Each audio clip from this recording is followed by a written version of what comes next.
What is cropping up, stalkers? Zach, the stock cropper, coming to you on a somewhat drippy, rainy morning here. We've picked up about 2/10 of an inch of rain here at the plot this morning, which is not enough, but we'll take it. Hopefully we'll get more later on today. We've got later today is about our last chance, it looks like, for the next week. It's been really dry here. There's certain parts of our county that have gotten quite a bit more rain than what we have, but we've been lucky the last 3 or 4 years over in this slot, and it's our turn to be dry. But it is starting to impact the project a little bit. I'm going to talk about some of those things today, but there are some neat things that are starting to happen, and wanted to show those today. And we're also going to have one of my good old buddies from long ago, a dude from California that's grew up here in Iowa and now lives on the West Coast, and wanted to get his comments and perspectives on the system that we're creating. So that's what we're going to cover this week. Thanks again for watching.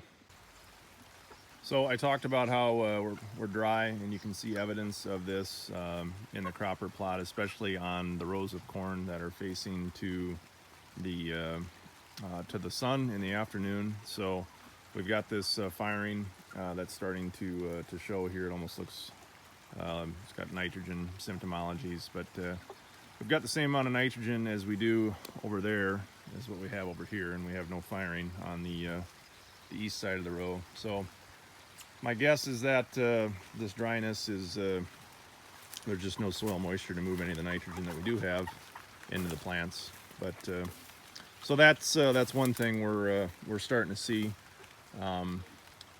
The rest of the canopy looks really good. Pollination is pretty much complete here in the plot. The chickens are doing really well. They continue to do well anyway. We've got a couple roosters that are really starting to crow in the morning and wake Juice and his family up. There, you heard it right on cue. And we weighed these things this week to see where they're at. The chickens are about 4 to 5 pounds in weight, so we'd like to get them up to at least 7, 8, 9 pounds to have some good sized broilers. Hopefully we'll be there hoping around Labor Day weekend, and we'll have some animals for sale. So the pigs are out. There's Tiger Pig taking a leak. Pigs continue to do really well. I think they're enjoying the cooler temps here this morning. And oh, look at this, the rainfall capture system. Looks like we did fill up the water tanks this morning. It's still kind of dripping here, so you can see the water shooting out. Our pasture out front without any rain is coming, but obviously not what we want. But hopefully this rain will get things to continue to kick off.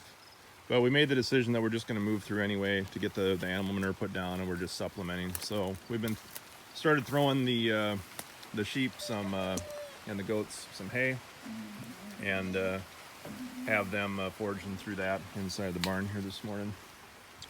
We've never played around with intercrop corn or the outside row effect that you get from creating these solar corridors. It gets to be really fun this time of the year. So this outside row, I took some stand counts yesterday. We have a really thick stand here. We're probably somewhere between 55 to 60,000 final stand plants per acre. And so you can see that we've got a lot of ears already developing and wanting to put stuff on. And I took some yesterday and broke them down, and I'm going to do the same thing right now. So that's an example. So if you take, even if we have 50,000 of these, this is probably 40 long by 16 around, if I had to guess, looking at it. For those of you that like to do the corn yield estimation formula, you can have fun with the numbers that come out. But that's the advantage that you get. You really can grow a lot of corn in this system, a lot more than normal.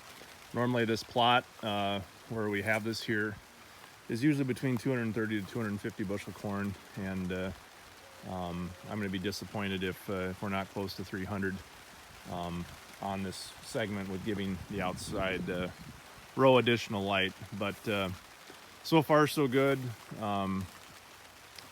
You know, especially on these rows, you know, here on the east side of the plant, or the east side of the block, they look extremely good. And as you look down, we've got a ton of years to pack yield on here to grow corn for this system. Okay, so I'm here with one of my lifelong friends, through better or worse, right? Both. Sometimes better, sometimes worse. This is Jason Holland. Jason grew up with me in my little farm town of Buffalo Center, Iowa, and for the last, 8 or 9 years now? 9 years, almost 10 years. Almost 10 years. He has been living on the West Coast, and what did you say the name? Montera. Montera, California, which is south of San Francisco on the Pacific coast. And Jason's home, working from home here for a week or two remotely. Jason has kind of an interesting perspective. He works for a major U.S.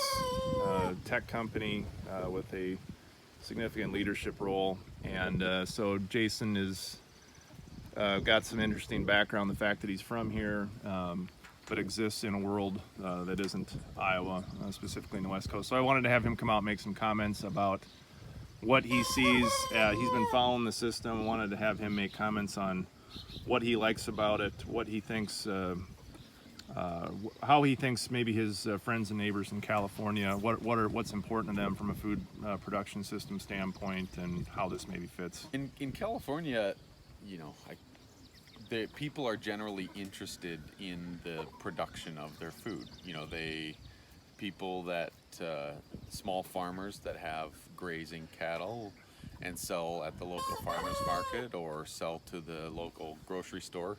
There's a lot of interest in that. People get really excited about it.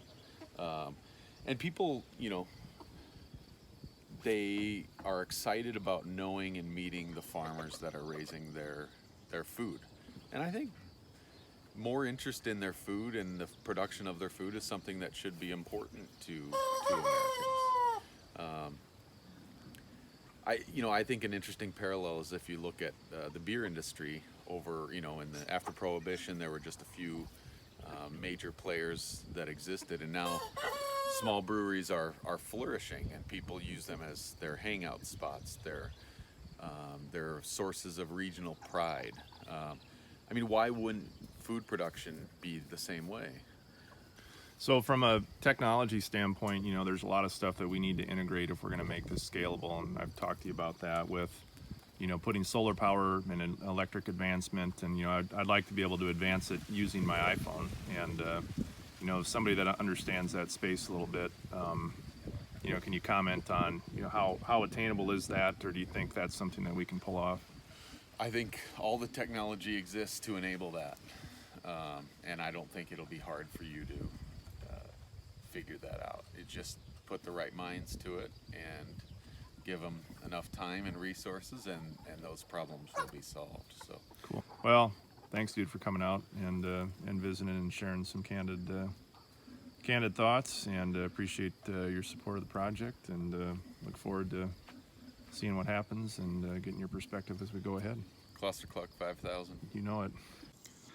So some really good comments from Jason that kind of illustrate the importance of, you know, there is a subset of consumers out there that want to have a connection, or they want to have an experience when they're buying farm products, and you know, I think there's two paths for people, you know, moving forward. Either you're gonna stick with the commodity path and try to produce a lot of something for as cheap as you can, or you're gonna try to go a different path and go directly to consumers with products that are marketed a little bit more creatively, and try to create some value out of that, selling that experience that that subset of customers like Jason are looking for. And that's what we're trying to do with the stock cropper. We're trying to build a story that is compelling, that is transparent, and then gives consumers that have those interests in how you know, their food specifically is grown, you know, a window in to see exactly how that is from start to finish. So good stuff this week.